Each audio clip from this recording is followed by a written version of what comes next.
Hello, we're back with landscape history and integrity. Uh, I've been trying to keep up with Hurricane Helene, the aftermath of it.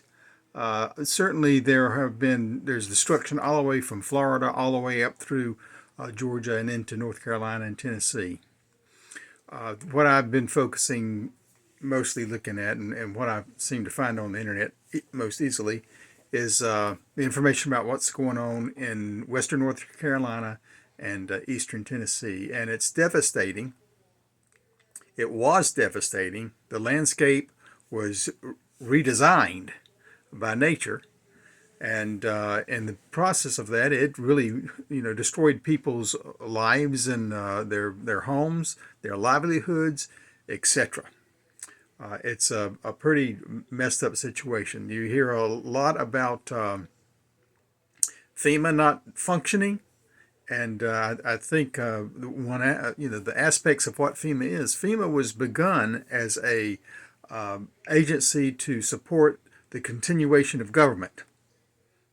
Right? You understand what that means? That means they're the kind of people who are going to make sure that the president and the various governmental departments in some way continue to function if there's a big disaster like an atomic war or something like that, right? So that's their purpose, their primary purpose. And obviously over the years they've had other things tacked onto it. Well, and probably most basically because if the population is having problems, then government is going to have some problems too, probably. So FEMA does not function the way people assume it is function. It's not an agency that, oh, we've got a problem. It's not a welfare agency. And I'm not saying that people expect to be simply welfare, but if you watch a lot of these videos, you can see where people were initially thinking, well, let's see, my house got wiped out. It's worth $150,000, and so I'm going to go see FEMA, and they're going to give me $100,000 for my house that got wiped out by no fault of my own, right? And what they're finding is, well, they can't get FEMA to give them anything for their house, period, possibly. They can't get them to give them any money to just live on. Well, they're going to give them some, but it's not going to get there anytime soon, etc. So I mean, it's not, it doesn't function like here we're a local service agency. We're going to take care of you. That's not what it's going to do. And if anybody thought that was what it's going to do, well, it's not. And in my own personal opinion, FEMA is just another big government agency, which is a way to suck money out of you and me and shift it to people and pay people off. And I've known people who've worked on FEMA projects, who have people from here on the East Coast who've gone to the West Coast to help function in one of these FEMA camp kind of situations for whatever the circumstance was for the aliens who have come into our country, etc. And and they got paid just an exorbitant amount of money. So, way more than you and I make on our regular jobs. It was, to me, an obscene amount of money, and that's for the worker.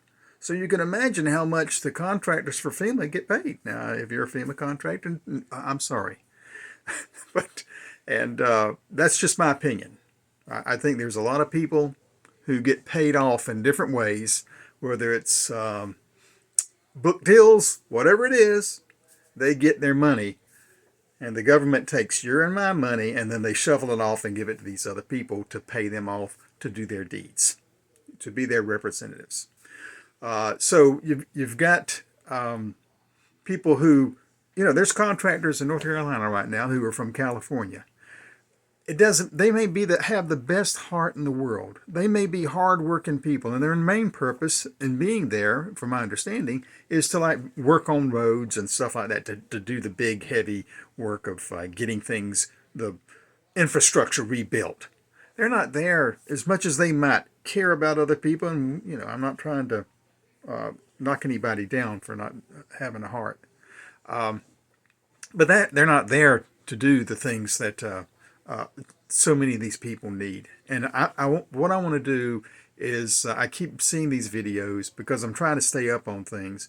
I want to know where I can give money to good, worthwhile agencies or organizations who are going to continue to help these people who are working right now and on into the future. Because this is years worth of work for people's lives. Uh, People who their homes were, down not too far from a creek, a mountain creek, a little small mountain river, not too far from it. Up the hill, they probably thought they weren't even in a floodplain. In fact, they probably weren't at the time in a floodplain officially. But whenever you have a 500-year storm or whatever it was come through with a flood of that type, and it just scours the countryside, it scours the hills that are on either side of the rivers, you're in the floodplain whether you like it or not. So they've got all kind of problems with getting insurance, etc.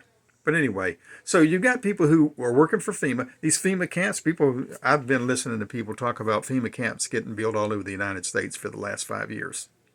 And it is something to think about, be concerned about. But in this case, it looks like basically the FEMA camps that are built up in Asheville area, etc., in western North Carolina, those camps are for the people who are coming in from out of state who are doing this work. They're the FEMA contractor camps. And then there's also some camps or stations or whatever for FEMA, which are for the mortuary trailers, where they bring in pieces of people's bodies that they find that they can't identify right now, and they store them in these mortuary trailers. So, and I'll try to provide these videos to you to whether I get them all to you today at the bottom of this, or maybe over the next few days, I'll try to do something more on this. So FEMA's not functioning the way people had hoped or expected FEMA to function. And so let's accept that it's just a reality. It's got its job to do, and its job is not to help feed people or house people significantly. If it is, then it's failing terribly. But I'm going to assume that's not FEMA's job, except for the contractors, etc. Then you have government regulations. There's people who are offered to bring in. They've come in, built shelter, brought in tiny houses and things like that, just to give the local people whose houses are no longer there, or demolished, or in terrible shape, whatever. You can't live in them. They've tried to provide them tiny homes. Now, I watch TV and see all kind of cool tiny homes that people love and want to live in, right? But these tiny homes don't meet the local government regulations, not immediately. There's things that have to be done that aren't immediately available, whether it's sewer or whatever. So anyway, my point is that there's efforts being made to help people that the local government regulations don't allow them to even be helped, sadly. So people who lost their home can't just bring in a trailer of some type real quick. They can bring in a tent, but it's turning into winter, and living in a tent all winter is going to be a pretty problematic situation. Certainly not fun. Challenging, certainly. So the people need help, all kind of help. They can't build, there's homes that were owned near the creek that had septic fields. Those septic fields are washed away, and they're never going to be able to build a septic field on that piece of land, or at least not where they had it before, because it is now floodplain, and you're not going to do that. So watch the videos. If you haven't watched videos, you need to watch videos to know what's going on up there. So there's a need for food and shelter for the people who have lost their homes. There's a need for and have been displaced. There's a need for food to be provided to people who are volunteers. There's a lot of people going up there, volunteers. Maybe you want to go up there and volunteer. And you can't stop in the middle of your work and let's go to the McDonald's. Well, for one thing, there ain't no McDonald's around. And if it was, it might have been washed away anyway, right? So there's volunteers, organizations who are providing the food and the manpower to create the meals and provide it to other volunteers. So that's an important thing that they need.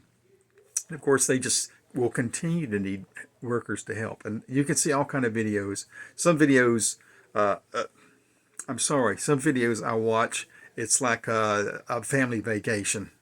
We're going to go up and work for a day or two and feel good about ourselves. And, they did good work. They did something good. Or maybe they didn't even work. They just drove around, took pictures. The mountain people don't appreciate that, from what I understand. And I wouldn't if I were them. Just stay home if all you want to do is come take pictures. So there's people that need help, whether it be individuals or families, to rebuild, to just live and rebuild. And they've got winter coming. So I'm going to put some information at the bottom of this that are some other videos that will give you more information. And we'll maybe touch on this some more. There's other interesting things you might be interested in about how the landscape of North Carolina has been destroyed, of that in eastern Tennessee and western North Carolina, and what's going on, and what is really going on, because this is a big issue.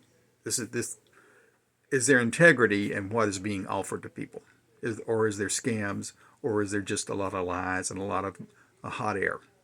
And we need to stay on top of it, and we need to help these people who live up there. And if you know of other ways that I haven't listed, that some organizations or whatnot that are good organizations that people can send their money to, please respond and let me know. Or if there's organizations that you know of that have work teams that are organized, then I know there's a lot of church stuff going on, church related, and those will go on. I know some denominations have agencies that tend to do this kind of work and stay with the community for a long time, but it's going to take more than just one church agency to do what needs to be done up there. So let's pray for the people up there, and let's see what we can do for them. Have a good day.